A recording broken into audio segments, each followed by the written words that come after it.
Сайн мэцхан үзэгчдээ парламент телевиз төв зэг мэдээллийн хөтөлбөр та бүхэнд шинэ 7 хоногийн дугаарыг хүрэхэд бэлэн боллоо. Хөтөлбөрийн эхэнд мэдээллийн хураангуйд анхаарлаа хандуулна.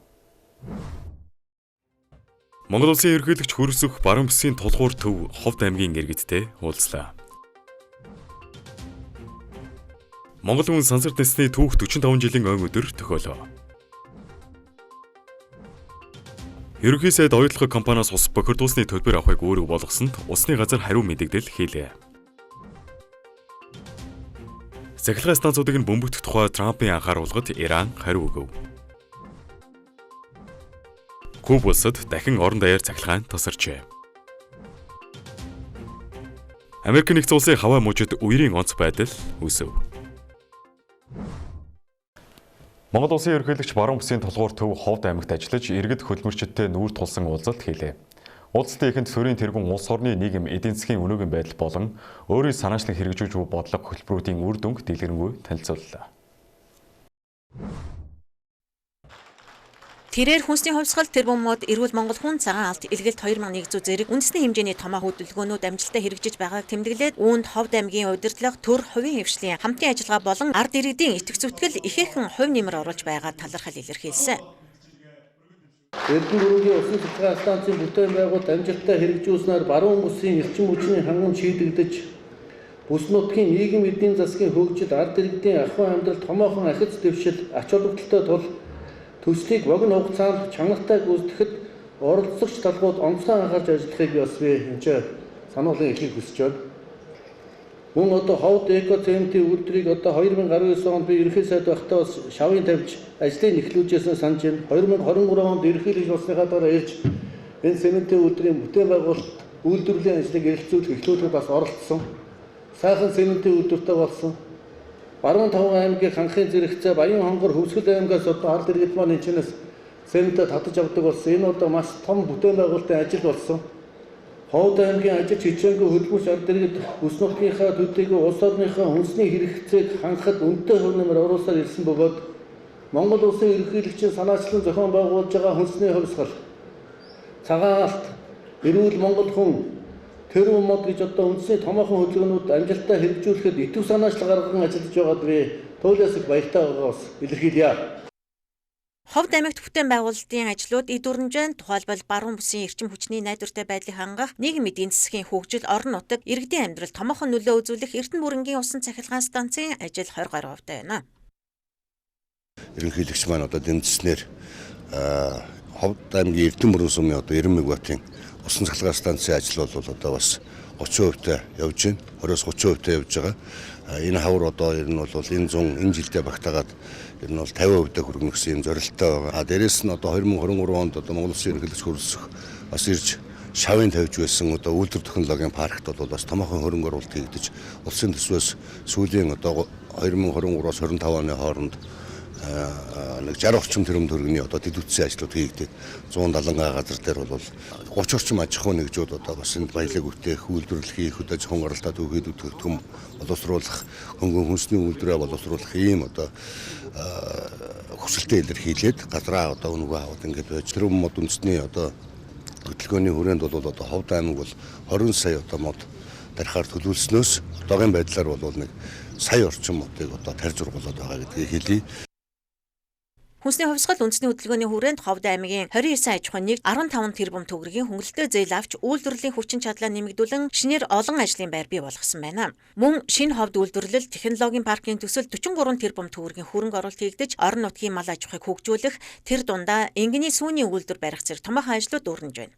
Ерөнхийлөгчийн илгэлт 2100 тэтгэлэг хөтөлбөрөөр дэлхийн шилдэг ихтэй сургуулиудад суралцж байгаа 1000 гаруй оюутны 40 гаруй нь Ховд аймгийн залуус юм а. Миний охин цогцлмаа 2022 онд төгсөгч. Тэгээд одоо ерөнхийлөгчийн санаачилсан илгээлт 2100 хөтөлбөрт үндсэндээ одоо тухайн жилийн эсдийн ерөнхий шалгалтандаа өндөр оноо авч болцол хангасан. Франц улсад үндсэндээ одоо ерөнхийлөгчийн илгээлтийн анхны оюутнууд болоод 15 оюутны нэг нь болж одоо суралцж байгаа юм. Тэгэхээр хүнсний инженерийн мэргэжлийг бас сонгох шалтгаан нь юу байсан гэхээр бас л ялгаа байхгүй эн чинь хүмүүний хамгийн гол юм бол эрүүл хүнс. эрүүл хүнс хэрглэж ийж хүн эрүүл байна. Тэр утгаараа ч гэсэн энэнд одоо хүчээс хорхинсан гэж миний охин ярьдаг. Ерөөсөө Монголын ирээдүй болсон залуучуудын оюуны боловсролд маш том хөрөнгө оруулалт болж байгаа. Хоёрдоо бол нөгөө өста жинхэнэ жирийн малчны отноос гэдэг шиг жирийн малчид, төрийн албан хаагчид, дээрээс нь хуваарь аж ахуй эрхэлж байгаа дундаж орлоготой гэр бүлийг бас дэмжсэн. Улс төвээр иргэд ерөнхийлөгчийн санаачилсан улсын хурлын гишүүнийг эгүүлэн татахтай холбоотой хуулийн төслийг бүрэн дэмжиж байгаагаа илэрхийлсэн юм а. Одоо энийг бол маш их дэмжиж байгаа. Энэ ард түмэн чиг ус төр засагт итгэлээ алдчихлаа шүү дээ. Улсын хурлд одоо хамаг одоо муухай хамаг бузар улаа бүхэн улсын хурл дотор байна шүү дээ. Тэр одоо төр нийгэм төрийг удирдах, энэ ард түмнийг удирдах чиглэл зохион байгуулах хэрэгтэй хүмүүс нь тийм өөрсдөө тийм үйл ажиллагаа явуулаад өөрсдөө тийм юм хэрэг толгогдоод тэгээд тэгэхээр энэ өөртөө тааруулсан хууль зохиогоод тэгэхээр тэрнийхээ дагуу тэгээ бүх юм ингээ хийж штэ. Тэгэхээр энэ ард түмэн яаж итгэж тэднийг сонгохын ард түмний итгэл алдарсан нэг. Хуулийн эргүүлэн татахын явдал бол бас рад болно. Гэхдээ бол төслөө хэрэгжүүлж хуулийн баримтлаж сахилга журам хатуудыг татвартай одоо байж нэлээд гоё манай их хурлын гишүүд бол ер нь одоо дэглэм сайн баг сахилга журам хатуу дэглэмтэй байж ер нь манай Монгол орн бол хөгжих ёстой гэж үзэж байгаа. Ерөнхийлөгч уулзалтын төгсгөлд Ховд аймгийн хөгжил цэцэглэлтэд үнэтэй хувь нэмэр оруулсан зарим иргэдэд төрийн дэд одон медаль гавьяат цол хүртээж улс үндэстнэрээ нэгмэд байж хамтдаа зүтгэхийг уриалсан юм.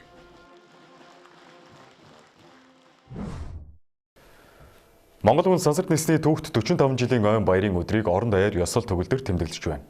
Энэхүү түүхэн тэмдэглэлт ой болон хүн төрөлхтний сансар дахь анхны алхам болох Юрий Гагарины нислэгийн 65 жилийн ойг тохиолдуулан Улаанбаатар хот дахь Русский домд бид бүгдийн сансар анхдагчд зориулв нэртэй гэрэл зургийн үзэсгэлэн үе таалгаа нээлээ.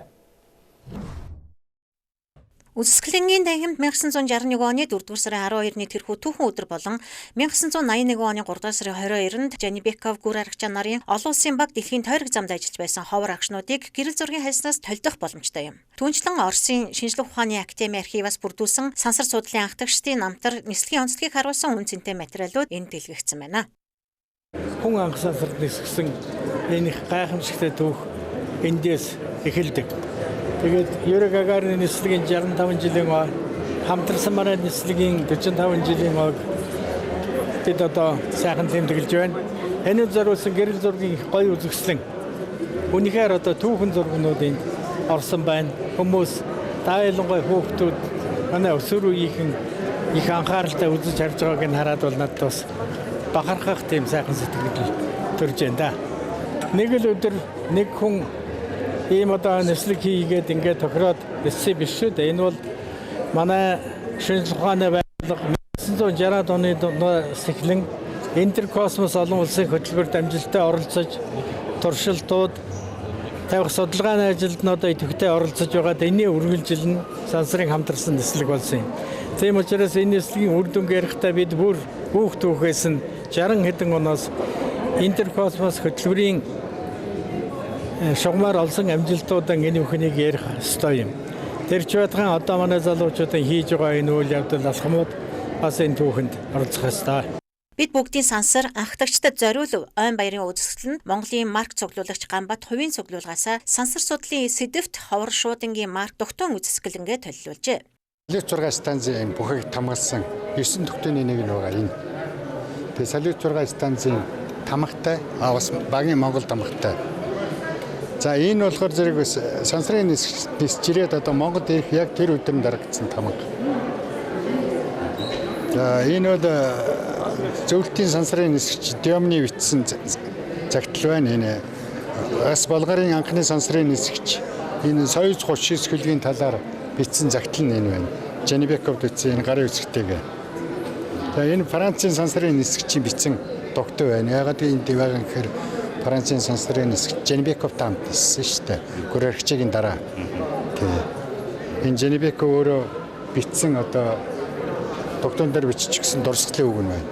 Түүнчлэн ерхий сайд Зандан шатар бүгд найрамд Монгол Ард улс зөвлөлт холбоот улсын Баатар гүр аргачаа Вьетнамын агаарын цэргийн хүчний сөнөөгч онгоцны нисгэгч Азийн анхны сансрын нисгэгч зөвлөлт холбоот улс болон Вьетнамын ардын цэргийн Баатар Pham Thuan нарыг хүлээн авч уулзсан юм. 1981 оны 3 дугаар сарын 22-наас 30-ны өдрүүдэд зөвлөлт Монголын хамтарсан Союз 39 сансрын нислэг амжилттай болж Монгол улс иргэнэ сансарт нисгсэн дэлхийн 10 дахь орн болсон билээ. Жүгдэр дэмдийн гүр аргачаа Pham Thuan нар нь 1978 оноос зөвлөлт холбоот улсын Оддын хотгонд 2 жилийн турш хамтран бэлтгэл хийж тэр үеэсээ нөхөрсөн найзууд юм байна. 1980 онд сансарт ниссэн Азийн анхны сансрын нисгэгч Вьетнам улсын төдийгүй Азийн түүхэн амжилтын эзэнтэй уулзаж байгаадаа ерхий сайд талархал илэрхийлээд хоёр баатарын нөхөрлөл бол хувь хүмүүсийн харилцаа төдийгүй Монгол Вьетнамын ард түмний найрамдлыг баттгаж ирээдүйн хамтын ажиллагаанд урам зориг өгсөн нөхөрлөл юм гэдгийг онцлсан юм а. Монгол улсын ерөнхий сайд оюутгой компаниас ус бохирдуулсны төлбөр авах үүрэг өгсөн бөгөөд усны газар энэхүү шийдвэрийг хүлээн авч албан ёсны хариу мэдэгдэл гаргав. Ингэснээр усны их сурвалж хамгаалах бодлого илүү хатуу хэрэгжих боломж бүрдлээ. Ус ашиглагчийн тооцоог танилцуулсан та бүхэн маань биднээс бас авч болно. Хамгийн нэгдүгээр хамгийн их ус ашиглаж байгаа газар бол одоо компани бол Эрдэнэт үйлдвэр байгаа, хоёрдугаарт оюут толгой байгаа, гуравдугаарт Багнуур байгаа гэх мэтээр ингээд явж байгаа. Усны төлбөр гэдэг ерөнхий үгний дор Монгол улсад байж байгаа бүх төлбөрүүд усны төлбөрүүд ордог. Яг одоо Монгол улсад 4 янзын усны төлбөр байна. Ус ашигласны төлбөр, байгалийн нөөц ашигласны төлбөрийн тухай хуулийн дагуу явж байна. Ус бохирдуулсны төлбөр, ус бохирдуулсны төлбөрийн тухай хуулийн дагуу явж байна. Усны үйлчилгээний төлбөр, хот суурны ус ангаж ариутгах татварын ашиглалтын тухай хуулиар явж байна.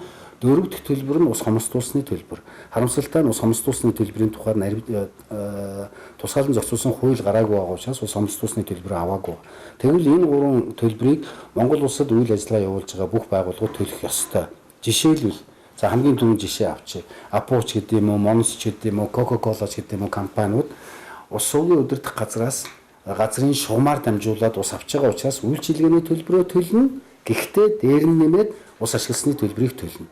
Бид нар ус ашиглалтын асуудлыг ус ашиглалт гэдэг үгний дотор байгалаас хэдэн литр ус авчийн, хэдийг нь яаж ашиглаж ийн, эргүүлээд байгальд ямар найрлагатайгаар хэдийн хэмжээний ус авч ийн гэсэн нийлүүлж ийн гэсэн бүтэн циклийг нь авч үзхийн төлөө явж байгаа юм шүү.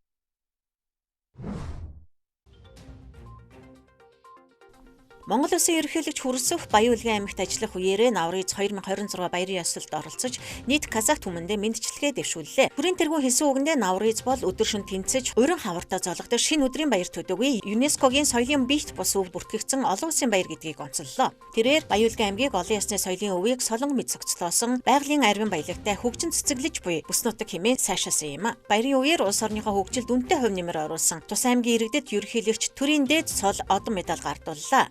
Мөст сумын Ахмад багш Баатар Бэлэг, зөвлөх багш Мөнх Жаргалнаар Гавьяат багш, Эмзүүч Ягаан эрүүлгийг хамгаалахын Гавьяат ажилтан цолыг тус хүртлээ. Ерөнхийлөгч гал морин жилдээ Казах түмнийг хиймэр золбоотой байхыг өргөөж баярын парад болон урлагийн тоглолтыг үзэж сонирхлоо. Өсвөрийн парламент 2025 хөтөлбөрийн хүрээнд ерөнхий боловсролын сургуулийн 126 сурагч загвар чуулганы хуралдааны Монгол Улсын их сургуульд зохион байгууллаа. Энэхүү хөтөлбөр нь хүүхд залуust хууль тогтоох үйл ажиллагааг бодитоор таниулах парламентын боловсрол олгох зорилготой юм. Энэ удаагийн чуулганыг дэлхийн усны өдрийг ухтан сургуулийн орчинд хавиулгүй усан хангамж ариун цэвэр эрүүл ахуй буюу Washington Teens сэдвийн дор зохион явууллаа. Өсвөрийн гишүүд усны нөөцийн менежмент, тэгшэрх болон сургуулийн орчинд эрүүл ахуй асуудлаар салбарын мэрэгчлэтнүүдээс асуулт асууж байр суурь илэрхийллээ. Хилцүүлэх тусны газар нэгдсэн үндэсний байгууллагын хүүхдийн сан зэрэг байгууллагын төлөөллүүд оролцож хүүхдүүдийн дуу хоолойг сонссон. Чуулганаас гарсан санал зөвлөмжийг Нэгдсэн Улсын хурлын холбогдох байнгын хороодод уламжлахаар тогтсон байна. Өнгөрсөн 4 жилийн хугацаанд тус хөтөлбөрт 21 аймаг 9 дүүргийн 456 сурагч хамрагдаад байна.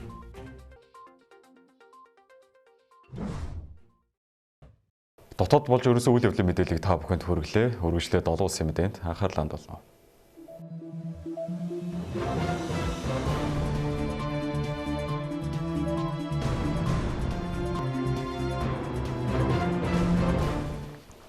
Шинэ лооны мэдээг өргөн үзэгчтэй төвцөг мэдээллийн хөтөлбөр олон улсын мэдээгээр өргөлжилж байна.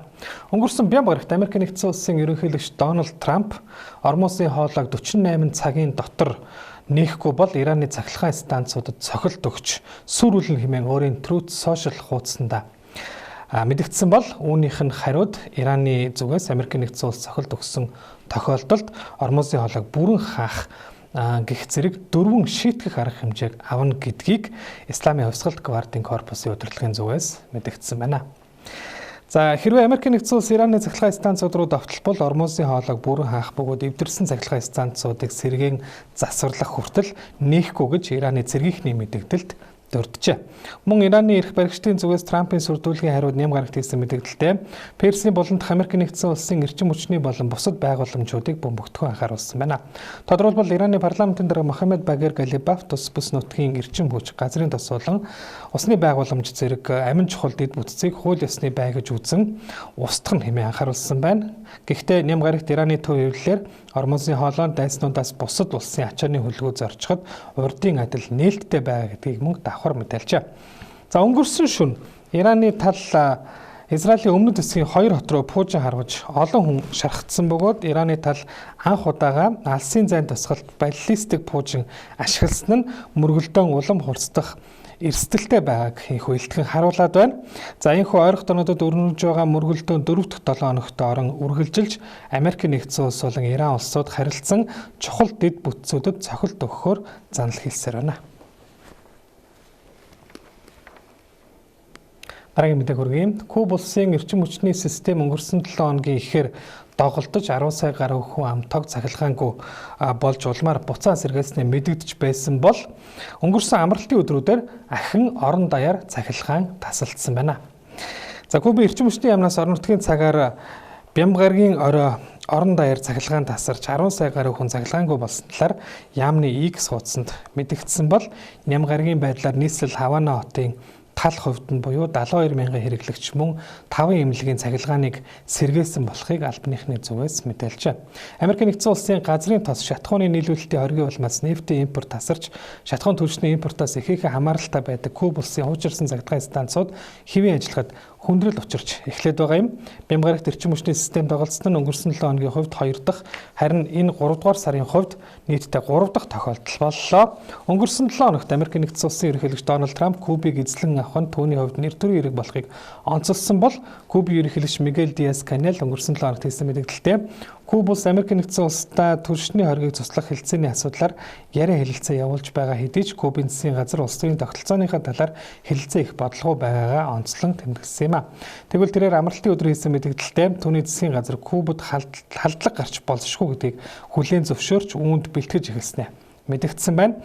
Нямгарагт тус улсын гадаад хэргийн дэд сайд Карлос Фернандес де Косиоч мөн Кубын харин Америкийн нэгдсэн улсын болзошгүй халдлага эзлэн түрэмгийлэх орлогын эсэргүүцэл үзүүлэх бэлтгэл хангаж байгаагаа мэдэгдсэн байна. Сүүлийн мэдээ хүргэе. Америкийн нэгдсэн улсын хаваа мужид сүүлийн 20 жилд тохиогоогүй үерийн аюултай онц байдал үүсэж байгаатай холбогдуулан мужийн хэмжээнд гамшигын сэрэмжлүүлэг зарлаж иргэдийг нүүлгэн шилжүүлэх арга хэмжээг авч эхлэв байна. Тус мужийг сүүлийн 10 гаруй хоногийн дотор 2 ч удаа хүчтэй далайн шуурга дайраа өнгөрч зарим бүсэд 127 см хүртэл хурд хунцас орсон нь үерийн гамшигын эрсдлийг нэмэгдүүлсэн бөгөөд цаашид ч их хэмжээний бороо орох төлөвтэй байна.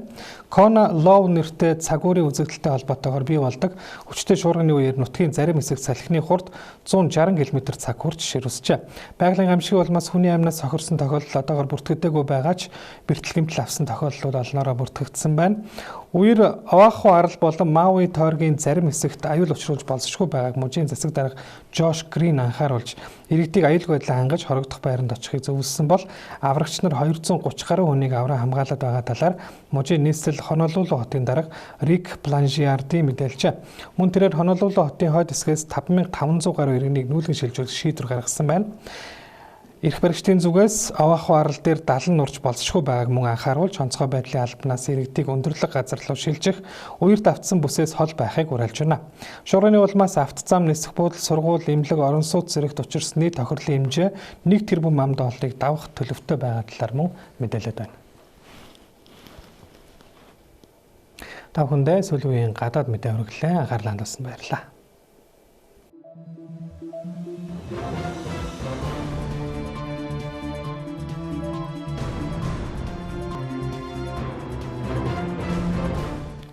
Төвцөг мэдээллийн хөтөлбөрийн өнөөдрийн дугаар үгээр өндөрлөж байна. Анхаарлаа хандуулсанд баярлалаа. Баяртай.